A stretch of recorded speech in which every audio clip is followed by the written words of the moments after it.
Howdy everybody and welcome. Do you fancy a cup of tea? I know I do. Today is all about this, tea. Recently I've noticed a fair few people commenting on Twitter and TikTok and so forth about how to make a cup of tea, British tea. And some really odd questions. How long do you steep it for? Do I set a timer? Do I add full fat cream? What? Why? So today, how to make the proper cup of British tea. Cheers.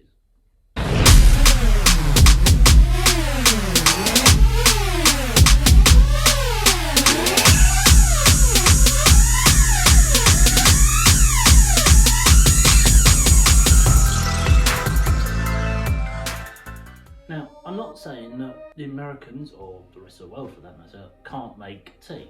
Of course they can. It's just, there are some very odd things that they do. And I've watched a couple of videos. One on putting 4 cups of sugar in a bowl and then mixing it and adding cinnamon. Cinnamon? Or would you add cinnamon to tea? Or adding lemon or full fat cream? I mean, why?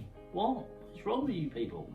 Most Americans, 85% of whatever, put ice in their tea, so they make iced tea. But UK generally tends to be cold, and as Al Murray, the pub landlord, once said, in the case of beer, but it carries for tea as well, cold country, warm beer.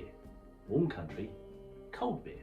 Cold tea in hot southern parts of America. In the UK, generally cold at all times, even in the middle of summer, and we always need a hot cup of tea. And I'm talking black tea here, not your green and herbal and that sort of stuff. Not a big fan. I don't mind a peppermint or a chamomile every now and then, but black. Usually English breakfast, that sort of thing. Maybe an Earl Grey or a Darjeeling if the mood takes me. Joke. Why do socialists only drink herbal tea? Because all property is theft. One of my favourite jokes. So there are some standard conventions. Many people say that tea tastes better if it's in a bone china cup, but honestly I think most people just say get the biggest cup you can get. If you can get a huge cup, all the better, because most Brits drink probably 4 or 5 cups of tea a day, and 98% of us are putting milk in it, hence milk. A few people drink it black, but they're just weird. But there are certain ways of adding milk. Some people say you put the milk in first before you put the water in. Again, weirdos. There are set ways to do it. Most Brits have a kettle in their kitchen. Most Americans have a coffee pot. And if Americans do have a kettle, it tends to be one of those you put on the stove and heat up and then it whistles, and it's really annoying. And if you get a funky kettle like mine, you can have different temperatures for different kinds of tea. Take a tea bag in a cup, pour boiling hot water. This is what started us all off. Becky, Peckham were talking about how long to steep their tea. To leave it, walk off, go away and just leave it for 5 to 10 minutes. You leave tea for too long, you get a sort of film on top of it and it's not good. Becky was talking about setting a timer to time it to be exactly perfect for a tea. Nah. You don't need it. There's an art to making tea, and an art doesn't involve a timer. You put your tea bag in, you fill all the water up.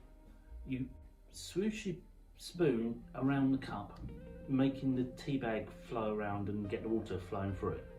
Then you start to squish it against the side of the cup to pump some of the tea leaves and the flavour and the water and everything out.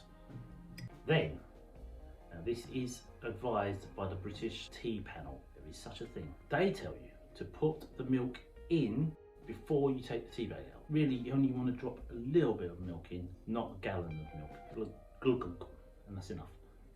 Now this does help, because if somebody makes you tea and they dunk milk into the cup and it turns the tea the same colour as the inside of the cup, that colour, then you need to rectify it. And the only way to do that is to get your tea bag and keep swishing it around until it returns to a sensible colour. And that colour being a sort of mid-tan, preferably a little bit on the darker side, rosewood or something like that. Then you stir it around, strain it up against the side, and then, and only then, do you take your tea bag out once you've got a tan coloured liquid. Then you can add sugar. I personally don't have sugar, never have, can't stand sugar in tea, horrible. But average is 2 sugars per cup for most people. If you are ever offered builder's tea, is very weak, lots of milk and 2 sugars. It's not good. If you get tea from a caf, not a cafe like a coffee shop, but an actual like workman's caf, tea will come in a polystyrene cup and it will be piping hot and have no flavour apart from the taste of the cup. And also never buy tea from Starbucks. What they do, I do not know. It's horrible. But there is also the thing of you make the tea and then you leave it for a while to cool down, and then you've got to drink it, and it's the art of getting it at exactly the right temperature, and then you drink it and you get there.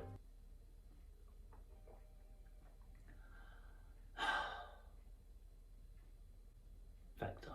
And that was actually really good. I think I've hit it. But there is also the teapot. The teapot has gone out of fashion a bit, but it is still used. If you've got a teapot like mine that has a strainer in it, you can then put in loose tea and pour the tea out of the pot, and it catches all the loose bits. It used to be a thing you leave the leaves to go into the cup, and then when you've drunk the tea, you hand it to a fortune teller and they'll tell you what your fortune is based on the shapes of the leaves in the bottom of the cup.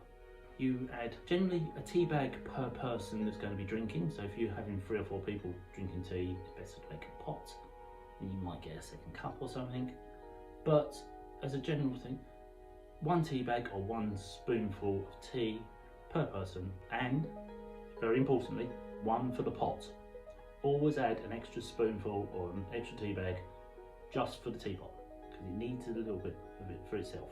My nan used to always say that, 1 for the pot. Now this is when you steep tea.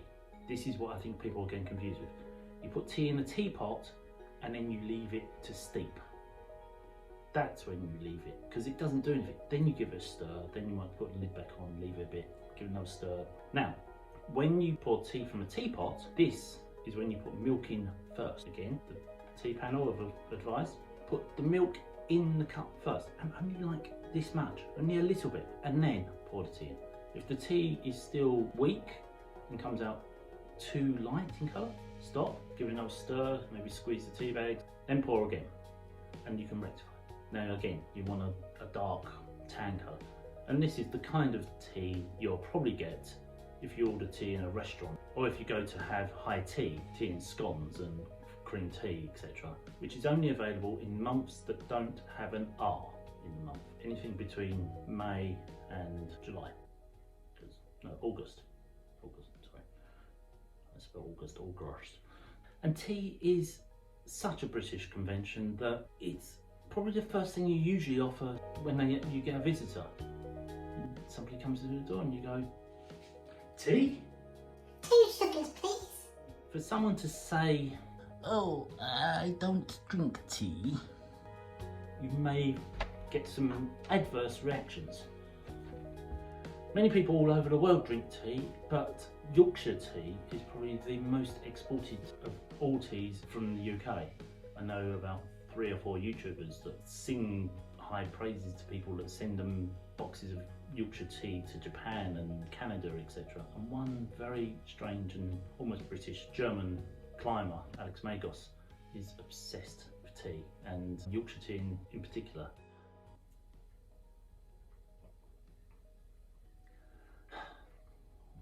Cold now. So there you go, that's it. Oh, except for one thing, a biscuit. Now a biscuit is a biscuit, not a cookie. Again, Americans, there's a great divide kicks in again here. Biscuits. Biscuits should snap. A cookie crumbles. And you can't put a cookie in a cup of tea. And you put it in the cup, you don't leave it in there, you dunk. It is an official term, you dunk a biscuit into a cup. But it is considered that a rich tea biscuit is supposed to be the best one, but they're really bland. Personally, myself and the dog prefer a digestive. A digestive biscuit is a lot more sort of wheaty and snaps and has much more flavour. Of course, there are chocolate biscuits, and another favourite of mine, a hobnob. Yep, a hobnob. Can't go wrong with a hobnob. It is a biscuit. It's nothing else. Nothing dirty. Get your mind out of the gutter. Stop it. Stop it. If, however, you dunk the biscuit for too long, it will break, and then you end up with soggy biscuit in your tea, and that never tastes good. No matter how many sugars or how sweet you like your tea, that's never good. Probably still better than putting a spoonful of cinnamon in your tea, but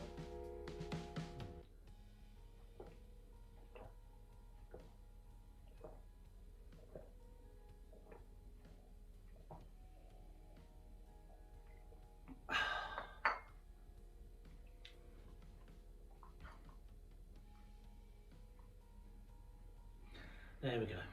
1 cup of tea, all gone. So, how to make a cup of tea? A proper British cup of tea. Simple, no cinnamon involved.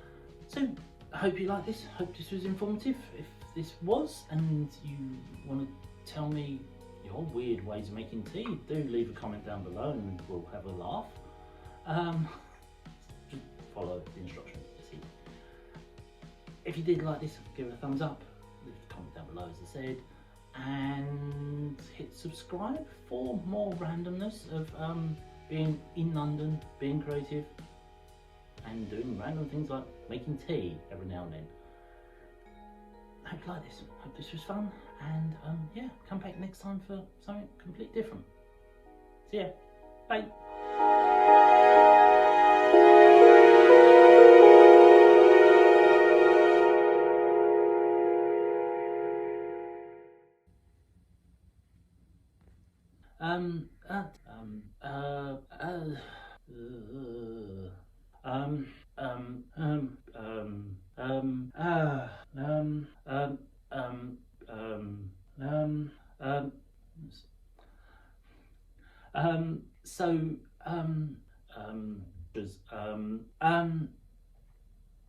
I've lost my train of thought again.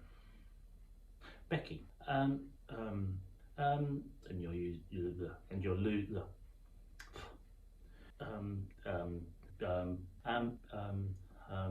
Visuals overload.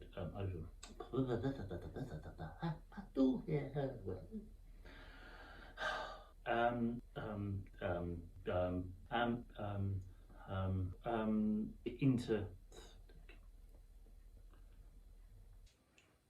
the master's not at home.